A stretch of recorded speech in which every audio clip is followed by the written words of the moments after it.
Hi everyone, in front of me I've got a Huawei MatePad 12X and let me share with you how to reset network preferences on this device.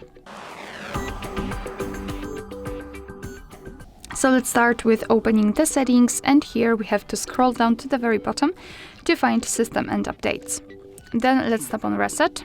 And as you can see on the second position, we've got the option we're looking for. So let's tap on Reset Network Settings. And here your device is informing you that it will reset network settings, including Wi-Fi and Bluetooth. So let's tap on Reset Settings. Let's confirm everything with your screen lock. And here we've got the information that this operation cannot be undone. So if you're sure, tap on Reset Network Settings. And as you can see, we've got this information, which means that we just successfully reset all network preferences.